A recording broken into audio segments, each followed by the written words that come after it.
સમગ્ર રાજ્યમાં ચોમાસું પહોંચ્યું। હવામાન વિભાગની જાણકારી મુજબ ચોમાસાએ સમગ્ર ગુજરાતને આવરી લીધું। દક્ષિણથી પ્રવેશી ઉત્તર ગુજરાત સુધી મેઘરાજાની સવારી પહોંચી। સામાન્ય રીતે 30 જૂન સુધીમાં ચોમાસું સમગ્ર ગુજરાતને આવરે છે, પરંતુ આ વખતે 27 જૂને ચોમાસાએ ગુજરાતના સીમાડા વટાવ્યા। હવામાન વિભાગ દ્વારા વરસાદને લઈ ઓરેન્જ એલર્ટ જાહેર। સૌરાષ્ટ્રના 8 અને દક્ષિણ ગુજરાતના 2 જિલ્લામાં અપાયું વરસાદનું ઓરેન્જ એલર્ટ। કચ્છ અને ઉત્તર ગુજરાતના 13 જિલ્લામાં પણ વરસાદનું યલો એલર્ટ જાહેર।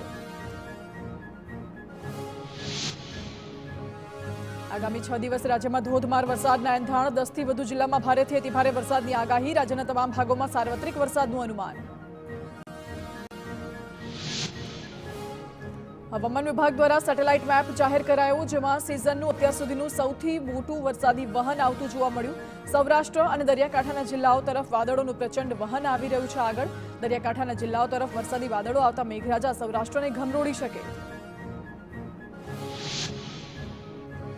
રાજ્યમાં અતિભારે વરસાદની આગાહીને લઈ તંત્ર એક્શનમાં। 8 જિલ્લામાં એનડીઆરએફની એક ટીમ તૈનાત।